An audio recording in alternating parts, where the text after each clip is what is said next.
In 1945, the Nag Hammadi library was discovered in Egypt, and buried in the sand was something called the Second Treatise of the Great Seth.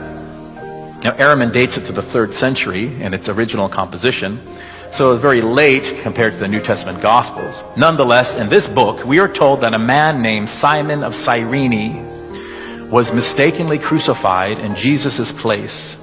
Simon of Cyrene is mentioned in the Synoptic Gospels. If you know your Bibles, it should ring a bell.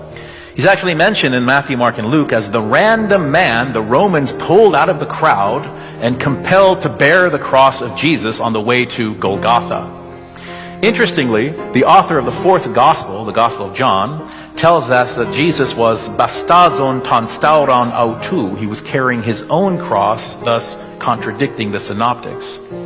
This gives us a glance into the sitzim leben, like the setting of life of the Johannine community, the community that authored the Gospel of John. It seems that the rumor that Simon was crucified was pressing enough to have influenced the author of the Gospel of John, even as early as the 1st century, to write Simon out of his Gospel.